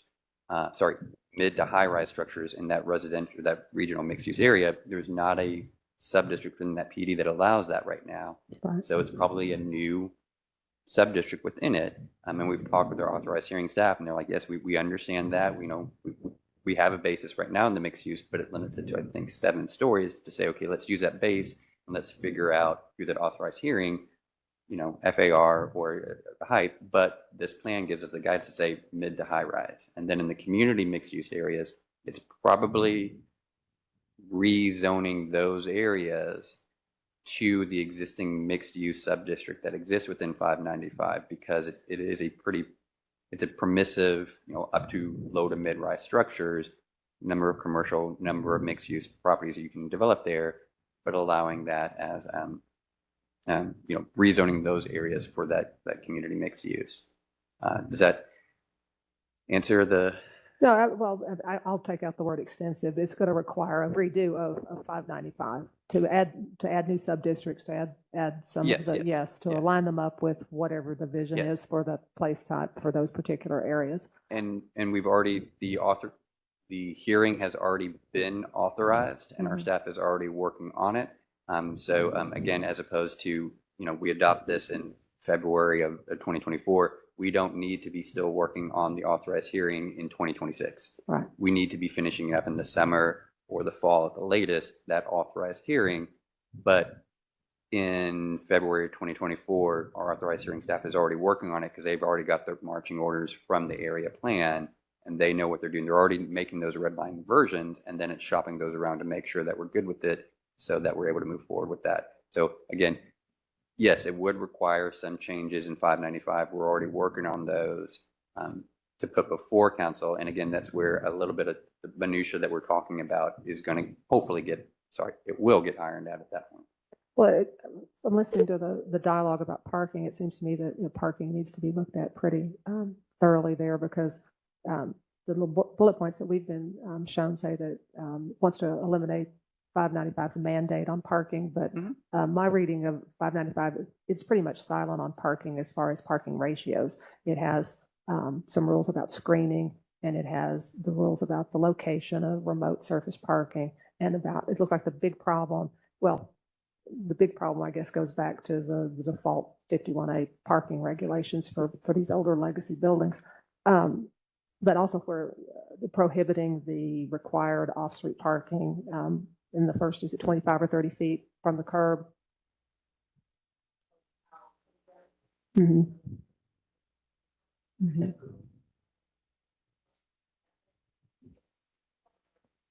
Commissioner, please speak into the microphone, if possible. You can park there legally, but you cannot use it in a parking agreement. So a lot of those buildings, people don't park in the back; they park in the front, but they can't put that in the parking requirement. They might have 10 parking spaces out front. Right. Also, 25 feet from the curb is where your parking spot starts.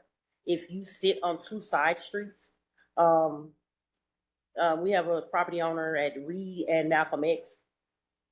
She has front and side parking. So her first parking space starts in the middle of her building by right. And so that she has about 8 spaces. She had to do an agreement with the development services saying that she would not rent the remainder of her spaces because she was parking lot. Right, but there are ways to address those issues through a rewrite of the parking requirements in the PD rather than just default to 51A. I mean, the Cedars and Deep Ellum do that. I mean, you could require no parking for the first 2,500 square feet on the ground level. You could have no parking required for legacy buildings. There are ways to. I think that's what we're trying to move to, because the issue is that when you go to South Dallas, you would think that there's no one wanting to invest, but the issue is almost the parking. The parking plays a major part in development of our older buildings. Right. And you have some areas that have new PDs, such as the Ideal Neighborhood. That PD reduces, even for a restaurant, to go down to 1.5 instead of every 100 feet of parking space. So looking at that, but that had not been done. So the parking, it plays major. We didn't address it originally because ZOAC had already started, and we were thinking by the time we finished this, that ZOAC would be finished, but it looks like ZOAC did a rewrite, so we're now having to come back and say we have to change the parking. It was ZOAC. The desire is to protect the existing buildings that are not really utilizable now because of parking mandates. There are creative ways to write a PD to incentivize preservation of those buildings through drastically reducing or eliminating the parking requirements. Yeah, and maybe to be clear, so where we end up with the authorized hearing with what we're going to do with parking, it may be taking a look at limits on or expansions on the requirements for ground floor retail or under a building under a certain square footage or legacy buildings or a number of different ways that we could address it. Where we're starting here is saying the simplest way is to say that no parking is required. And then where we get to in the end, it might be a little different, but we want that guidance here to say, like, we need to address parking because that is a huge hurdle for development in South Dallas. And to say, look, it might end up being a little different in the end, but we need to say now, look, we need to, and you are correct. Right now, the PD is pretty silent on parking, other than the no parking in the front of a building, right? But if we can address it at a citywide, we want to get South Dallas out ahead of everybody else to say, look, we if we want to incentivize development here, removing that parking mandate is a great way to start incentivizing that development. Now, how we handle exactly what we do with parking, I agree that we can get into some nuance there as we move forward with it, but saying we need to remove that mandate in 595 because that's a citywide mandate, but it's still a mandate in 595 as well. That's how we were arrived at that recommendation. Yeah, my concern with that would be if and I certainly haven't been part of the 3 years of meetings about this, so I may not be reflecting what the community wants. But if the community's desire is to preserve those old buildings, just removing a parking mandate might do the opposite. It might, get those old buildings torn down and something new that doesn't require parking. So I would just suggest, take a look at that. We can definitely take a look at it. It is to preserve a number of those older structures, but it's also new development is also hindered. And so even when you have property that has nothing, there is no structure on it, they say, well, we can't make this 9,000 square foot property work because to build anything, 80% of our lot has to be parking now. That's what Domino's ended up facing. No, I get that. I just think there might be some distinction to be made between the existing, whatever they consider to be legacy buildings and new construction. Mr. Lopez? Mr. Price, I had just a couple quick questions here. You mentioned an external entity to oversee the implementation. Has one been identified yet? One has not. With regard to infill, I think one of the unique elements of South Dallas is that it does have an abundance of infill. And how do we create that flexibility? The plan didn't really mention it in terms of how do we create flexibility to develop some of those infill properties. I know Granny Flats and accessory dwelling units. Is the plan open to that? Yes. One of the difficulties there would be The land sizes. Well, it's a little less on the lot sizes, and it's similar to the parking. So, if the city of Dallas is going to address parking citywide, right? We don't need to address it in the PD. If the city of Dallas is going to address that flexibility in residential neighborhood development, if we're going to address that citywide, then that's where we're removing this from the PD and we're addressing it citywide. If we're not, then perhaps we need to think about that a little bit more in South Dallas. The one-page guidance is supposed to give a little bit of that flexibility within those residential neighborhoods. But again, one of the things we did hear from those residential neighborhoods is they're open to some of it, but there is that trepidation about allowing stuff by right with any guardrails. Part of the flexibility that we're including in this area is for those major corridors that right now are more limited in what you can do, is providing additional flexibility, because we have heard that from not just a preference from the neighborhood, but from developers who say, look, there's properties out here that I could build, a mid-rise 15-unit, building out there, but I can't because it's not allowed and I got to go through zoning, and that's 9 months, and my margins aren't that great in South Dallas anyways, so why am I going to go chase that? And so if in this case we're giving that flexibility where it may not exist within a neighborhood, but we're allowing that flexibility around the neighborhood on those major corridors, we're still opening up that South Dallas in general for more development to have that flexibility. And then one last question with regard to one of the big issues in South Dallas is the heirs property. And is the plan open to, and I don't want to use the word, but I will use the word eminent domain in terms of being able to, the visionary plan for this is very bold and it needs to be. But some of these tools are sometimes a necessary evil.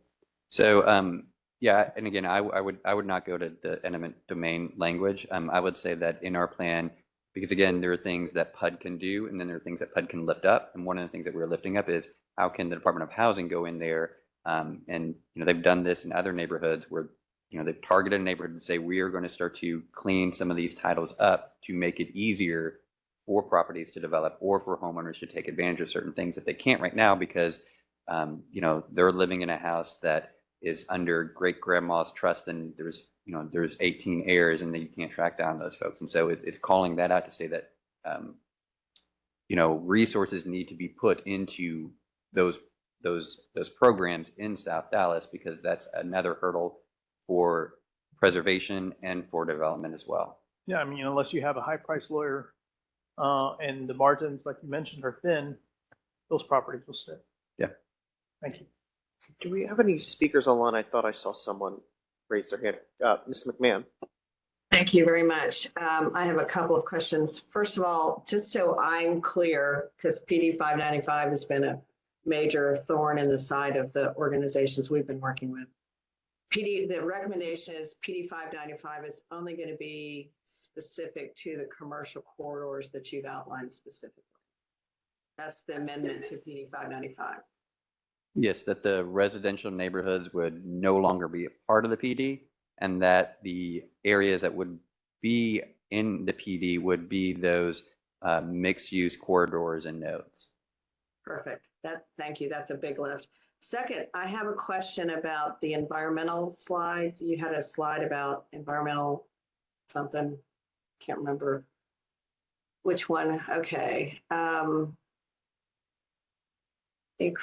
Can you explain increased environmentally protected land uses for city-owned property and land use regulations? And let me just preface that by saying, currently, the land bank lots that the city conveys could potentially and have historically, some of them been environmentally contaminated to the point of not being able to be developed once they're conveyed. And so I spoke with the housing director about this multiple times, the former housing director, and felt very strongly that any land that the city conveys through land bank distribution, those properties should be environmentally safe. And there hasn't been a desire to have that happen. So does this part of this change that stand with the city of Dallas in terms of the land bank lots? I don't believe so. And again, in some of our housing recommendations, we speak a little bit more to the land bank and some of the environmental issues with some of their properties. Again, that's something that we can uplift for other departments, but something that that PUD is not as involved in because there's no zoning or design or issues there. But yes, I know. Some of the folks in our task force have been involved in some of those environmental remediations in some of those properties that they've gotten through the land bank. And they've made some very important suggestions to include in the area plan to, again, address some of the issues that they went through in their process of just trying to build a house. So what does this mean then? Can you explain it to me so that I understand it? So it's taking a look because there are some properties that are in South Dallas that may have certain environmental issues where you may not be able to make it, where the future of that property shouldn't be what it is today, but but where environmental remediation wouldn't make it possible to be a residential land component. And so are there green spaces that you can put into South Dallas in some of these areas that have environmental issues and a inability to clean it up to a point where another land use, where the EPA would allow another land use like a residential land use. Does that answer the question? I think so, but I'll move on because I probably have more specifics later on that. And then the last question I have is related to community gardens. Right now, did I hear you say that if you want to put a community garden in, you have to get a special use permit? Yes, ma'am. So, and then again, taking a look back to when the PD was created, at that point in time, a number of folks thought that community gardens were going to solve any issues in neighborhoods, and that it was going to be a magic bullet, and if you just build community gardens everywhere, you're going to solve the world's problems. And in South Dallas, they experienced that from a lot of organizations that were not located in South Dallas coming into their community and building a community garden, but not really having a community part of that garden. And so there was definitely that concern. Since then, there are less, community gardens are not this magic bullet anymore. So when you remove the residential land uses, the residential neighborhoods out of the PD, you would be allowed to have a community garden if a community wanted to pursue that in Queen City or Mill City or Colonial Hill or one of those neighborhoods. I misspoke. I have one more question to clarify the timing on PD 595. So you're anticipating that through this already expedited authorized hearing process that you described, that the changes for PD 595 will be anticipated to be considered by next summer? Is that the timing on PD 595? Again, if the area plan moves forward in the spring, then, and again, it's dependent upon what that area plan, what changes they are recommending, and how thorough then do we need to take a look at 595. Our staff again is already taking a look at it, but is it a summer or is it a fall? It would be a summer or a fall question. Again, it just depends on how extensive those changes are, and take and continuing that conversation with the community members and the stakeholders that are in South Dallas of saying, okay, we have this recommendation in the area plan. This is what it looks like on the ground. And if everybody's nodding their heads, then yes, we can move forward with it quickly. If people say, well, wait a minute, I didn't realize it was going to do X, Y, and Z, well, maybe we need to then reevaluate something and take a harder look at it. And that would then, move the timetable back a little bit more into the fall. Okay, thank you. And the last thing, I just want to give my praise and thank you to Sandra and Andrea and all of you that worked on this plan. This is a huge area. I shared my concerns with Andrea early on about what a big area this is with so many distinct neighborhoods within it that all have their own individual identity and voice. And you all did a Herculean job of really making sure that everyone was heard. And I really do appreciate that hard work because I sat in a lot of those meetings and there were in times very contentious, but you handled it with grace. And I really do appreciate the effort because this is very, very important. Thank you, Ms. McMahon. Just for the record, Mr. Barrett joined at approximately 10 a.m. I saw your hand, Mr. Hawkins. Thank you, Chair Rubin. I have a similar comment to the ones I've made in the past about the lack of historical context when it comes to this area plan and the recommendations for the PD. But I know for sure that some of these distinct neighborhoods were created as racially segregated communities. And I am interested now in the kind of the lack of historical context when it comes to city policies when some of the commercial areas were flooded with harmful land uses, particularly some of the store areas that sell beer and snack foods, right, that are just heaped on the area of South Dallas.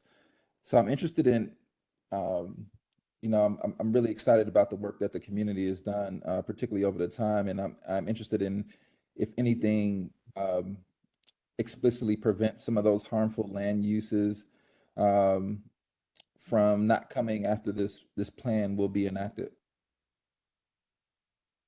It is a good point, and two things. So first, in the plan itself, Ms. Bowie and Ms. Jackson and I have talked at length about how we talk about the historical context of South Dallas and how we were very honest in that context.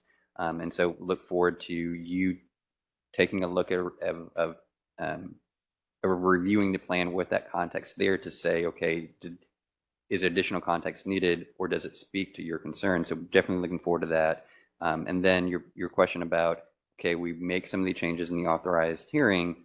What effect does that have on potential bad actors? And part of that is in the part where we have the monitor and the advocate part, where city staff shouldn't just do the area plan, do their authorized hearing, do some preservation efforts. We should be revisiting with either the task force, or if there is an outside entity that's created to monitor, to be reviewing, okay, what are these land use changes doing? Do we have bad actors coming in and benefiting off of South Dallas without South Dallas having any benefit itself?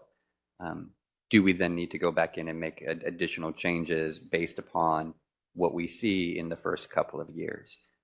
So PUD staff is very aware of that, and is committed to being a part of that continually monitoring of what the area plan and what the authorized hearing would be doing in those communities.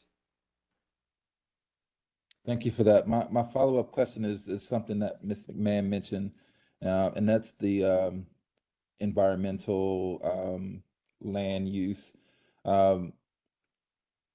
Is there somewhere we can access a map that shows the brownfield sites and Superfund sites very clearly? And I say this particularly because I know that the racial equity plan has had some money for remediation of places like Cadillac Heights, which is probably not in this plan or not. But I'm thinking about some recent federal funding that the city received for remediation of brownfield sites. Is not enough to remediate all of them, but it's a start. And I'm also interested in the process of turning some of these places to parks, I think in that recommendation was urban wildlife, if I'm not misquoting it or not. And how would those decisions be made based on the need for housing and the need for remediation of the sites? So first, I think we can work with OEQS on getting you a map. And I know, and I will be preemptive, Ms. Bowie may have to step out here in a couple minutes because she's actually going on a tour of Jeffrey Myers with OEQS to take a look at some of those brownfield sites this morning. But yes, we can work on seeing if they have a map and then getting it to you. As far as how some of those areas that have environmental issues in South Dallas develop, I think it's a continued conversation that housing, OEQS, HUD, and the community need to be a part of to understand. Okay, OEQS says, the EPA says you can't put housing here because of environmental issues. Okay, is that area for a park or some parkland dedication? Okay, that's a good area for that because you can't put housing there. Another area where, well, no, it's not that, that the groundwater is safe, everything is fine. Okay, we just need to dispel some myths perhaps about that area, or some misconceptions about that area with environmental issues, so that we can have housing that's developed on that area. Okay, thank you for that. My last question is about the linkages to the commercial corridors and some of the neighborhood assets. I'm interested in, I know that some members of the community want to get those historic neighborhood designations. Is there support in this plan, and I don't even know if this is even applicable to this plan, to some of those community assets within the community that are outside of the commercial corridor, such as the Juanita Craft Museum, there's another house museum. I'm blanking on the name right now. So there's some community assets that would be commercially viable or supportive of the community's growth that are not in the commercial corridor. So I'm interested in how those how they will play in. And there are a number of cultural assets that are here in South Dallas. It is a state cultural historical district, a designation that I think they only recently got here in the past few years, I want to say. But our plan does highlight some of those just as, again, to uplift those as areas in which a community can build upon it, especially if it's in proximities to some of those focus areas, to call those out specifically, to look for, because again, folks like, folks in different departments take a look at area plans and say, where should we be making investments? And it's a way for us to call out those areas to say it's a potential area where you could make an investment that's not in one of those mixed use corridors, but would be something that, the mixed use corridors would benefit off of if it's, a higher, has a higher profile, like the Juanita Craft House or the Ray Charles House. Thank you. Great, and I know Ms. Bowie has a hard stop coming up in a few minutes. Any final questions or comments, Commissioner Wheeler? Go with Ms. Bowie. So a couple of questions right quick. Were there conversations around the community 100% not wanting eminent domain because of what has happened in the past, especially with the houses with Rock Park? That was one of the cause of concern, that eminent domain, they didn't want those type of things going on in South Dallas. Yes. So, and again, to Mr. Hawkins' point about context, again, the city and Fair Park have used eminent domain to remove a number of houses and neighborhoods around the Fair Park area and replace them with parking lots. And that's not the desire at the city at all at this point. I think yes, you're correct that eminent domain should not be used to remove single-family housing over here.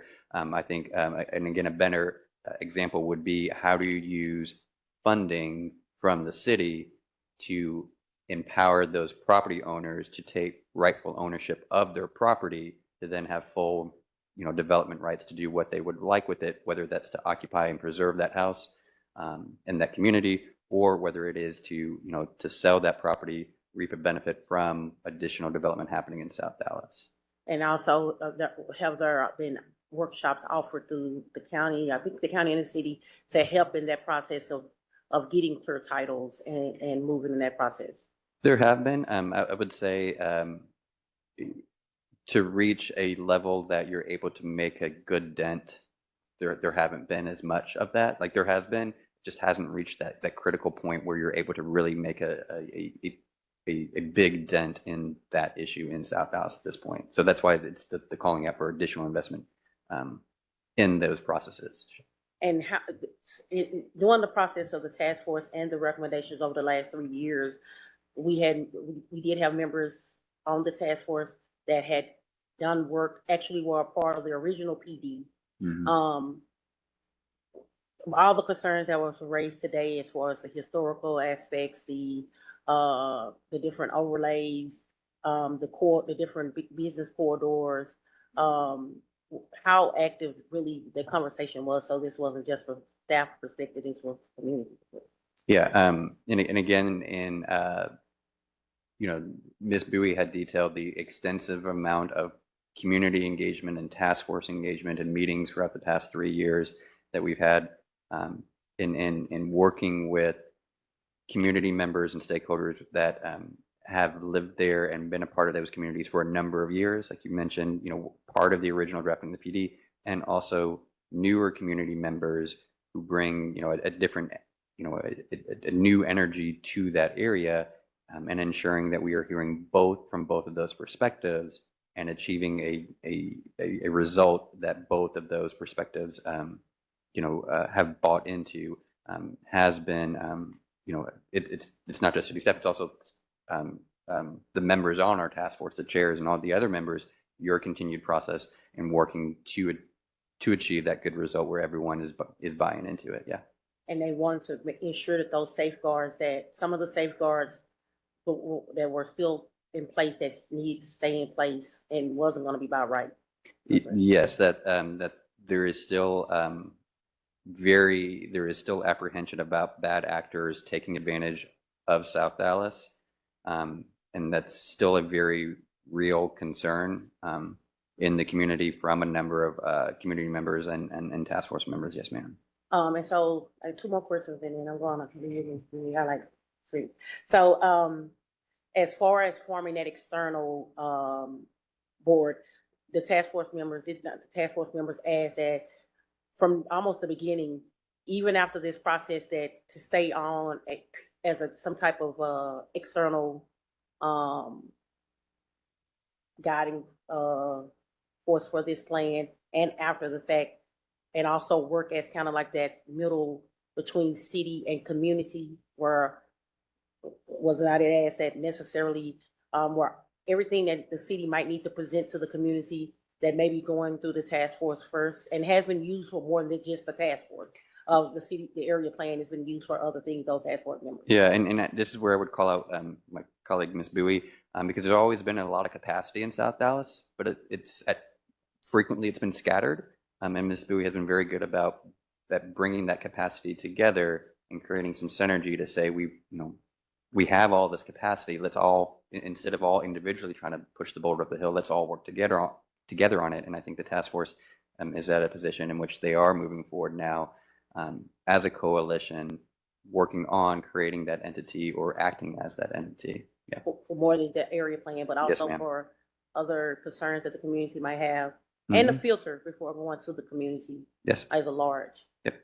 And the last question is, because I want to make sure that we understand how detrimental parking was. Were you aware that Domino's Pizza actually told the property owner that they didn't recommend them building because of such the hurdles with the parking? And the cause concern is that what if in other major companies have that same sentiment because of this particular parking, where that property owner actually wanted to build two structures because there were two entrances? Yes. So, and again, the Domino's Pizza example is a very good example. You can also take a look.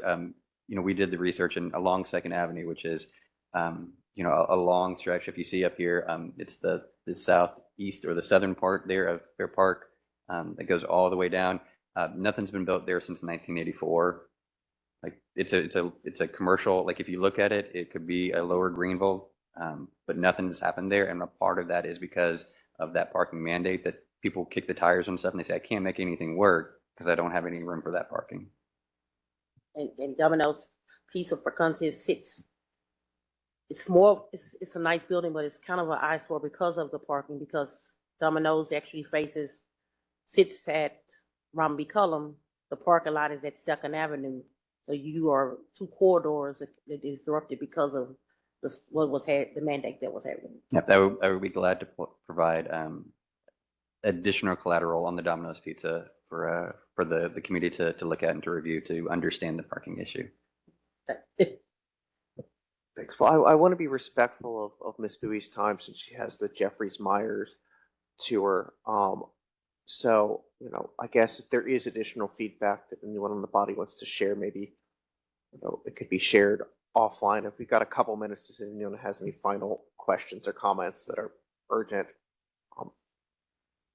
Commissioner Carpenter. Very quickly, there was a bullet point that addressed addressing incompatibilities between uses, but the only thing I heard in the briefing was talking about the area along Botham John and the place type, but there are incompatible industrial uses sprinkled around, major contributor to inequity. So can you elaborate just a tiny bit on what the plan is proposing?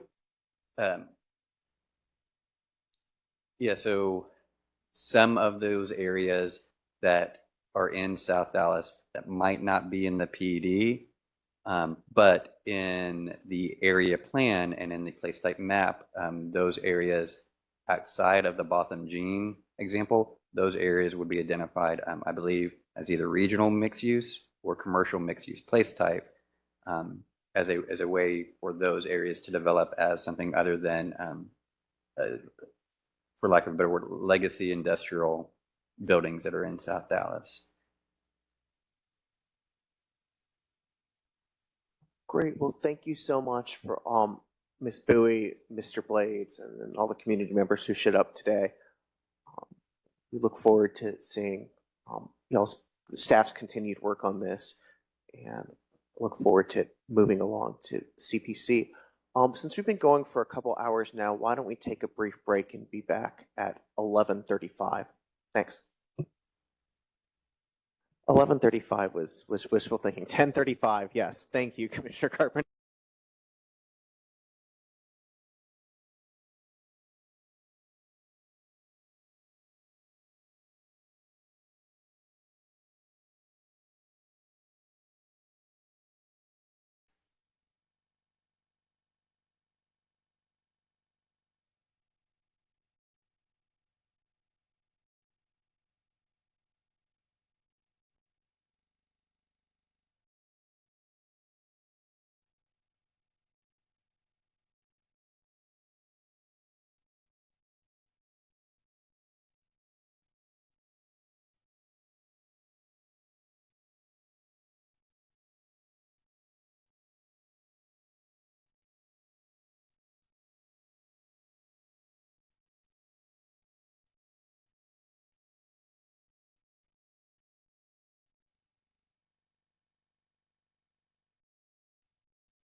All right.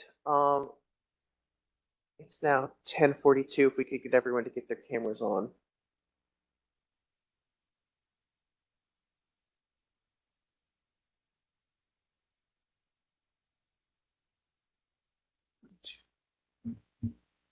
Five, 7, 8.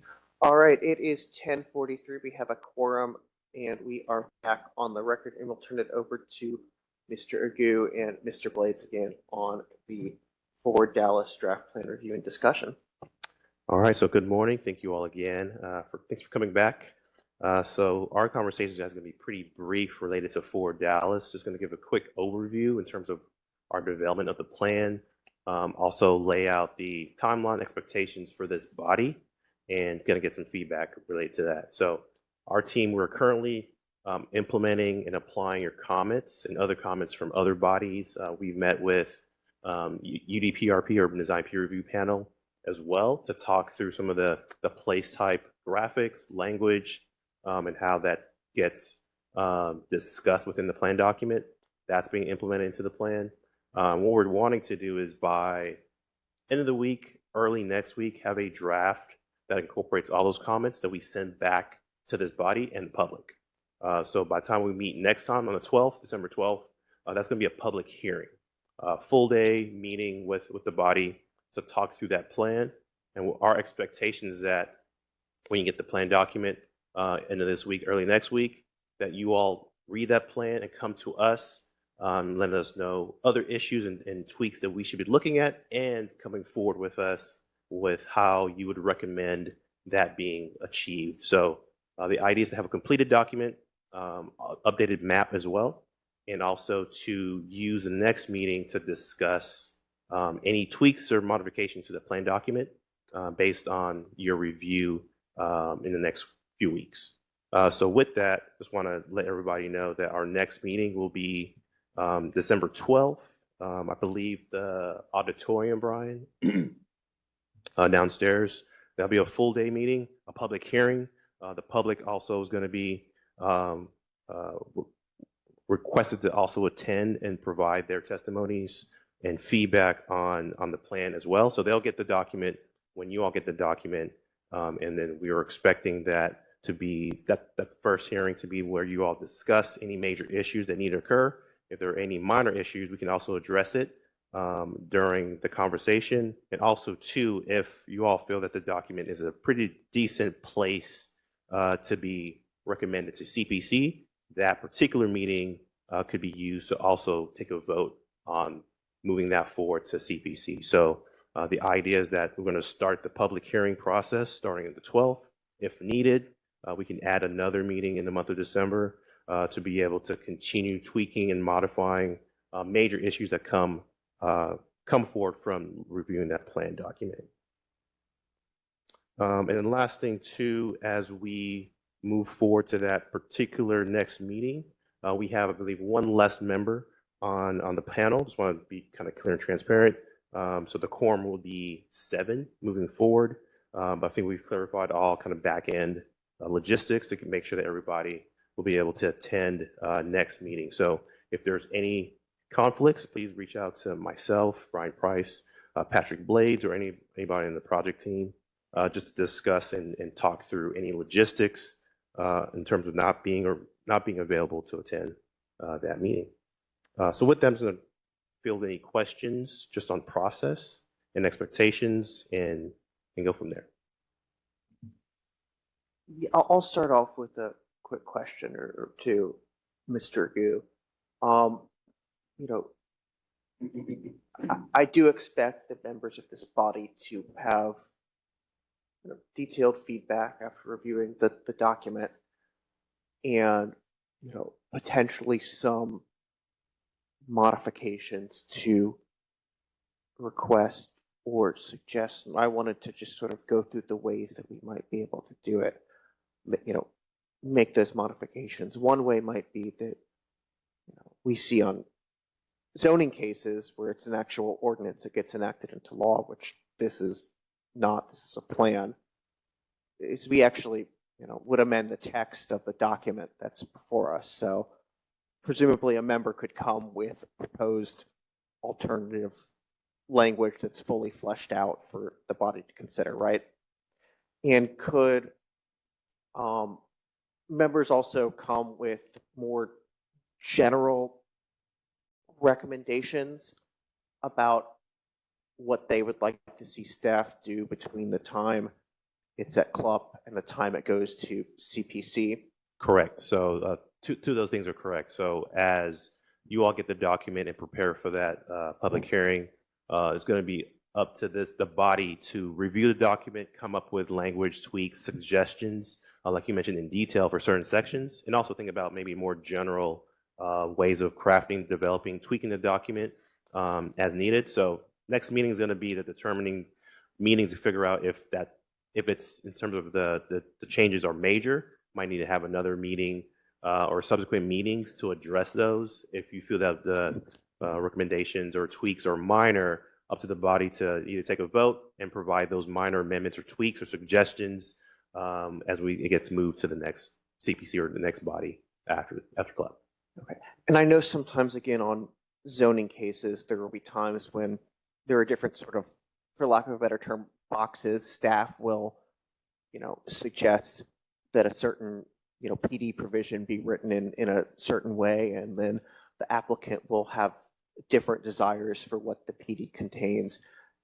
Is it possible that we could carry forward both, staff, if staff, is not particularly comfortable with something that we have, is it possible that staff can carry forward staff, crafted language, and the body could either put together a CPC, or I'm sorry, CLUP, either specific language or suggestions for staff to take a cut at something? Definitely. I think that's kind of the purpose too. As we move this along to the CPC, for example, they'll be able to see staff's recommendations or ideas, the CLUP and what they're thinking, and then make their determining kind of recommendations based on that. So yes, we can definitely do that. Right. And finally, just keeping in mind that CLUP is the first body of 3 that will ultimately look at it, and we may not be able to reach consensus among our CLUP on every item.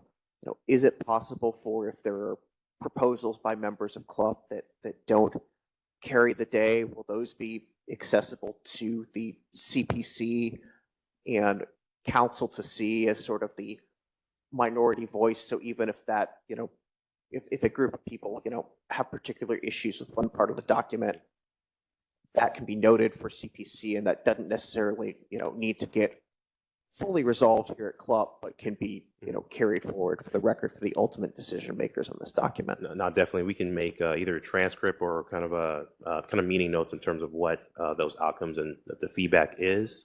So I think that definitely makes a lot of sense, and we'll craft what that looks like in the best way of providing that to you all, and then also to CPC. So that's a good point. Great. And one final question is, we've seen various drafts of this document before the draft that we'll be getting soon from y'all. Will there be a red line or some other sort of tool so we can, obviously some, pieces of it are very much heavily rewritten. Other pieces might be tweaked. Will there be a red line or other sorts of tools to allow the body to see how the changes have been made? Yeah, so how we're doing it is there's going to be 2 publications. One that has, like we said, a red line. It's going to have the newer additional components. This document is massively different from this first version. So it's going to be almost every page has been retooled based on the feedback. So you'll see pages that are newly added, as a particular graphic kind of connotation, and then text has been added or modified a different color. So we'll have that version published, and a clean version as well, both the public and this body to review. Great, thank you. That concludes my questions for the moment. Any additional questions for staff? Commissioner Carpenter. Mr. Good, when are you expecting to get the report to us, the whatever the... Oh, yes, you're out. So the idea is end of the week, worst case next Tuesday. So you have at least a week to review the document in detail. Okay, and you also alluded to a possible second meeting in December. I think that's going to become a problem. Oh, correct. So the idea is after, I think we just come in, after the 12th, that meeting, that's going to be the meeting that you all determine how much work needs to be done on further updates in the document. So if you feel that major additional overhauls need to occur, there might need to be another meeting, maybe not December, but I'm just saying another meeting after the 12th. But if you feel like the tweaks that you suggest and your review comments are in a way that you think we can provide that to CPC, we can also use that meeting to document that and then also to vote on which way to move forward the plan. Yes, thanks. I got that. But do you have a specific date that you're looking at if we have a second meeting in December? So we have to work with this body to see availability. So right now, the 12th is the date that we have. We haven't discussed with everybody who would be available, but we will make that clear before the 12th. Yeah, because normally we have a 2-week interval, and that would put you on the 26th. And I think anything after. Right, and I think basically anything after the 12th is going to be. No. So I think I forgot to mention too. So up to the chair too as well. If an emergency meeting needs to occur, that's not on that regular cadence of meetings. That can also happen. I'll just hop in here and say, if we could get city staff to poll, the members of the body to see their availability for a potential second December meeting.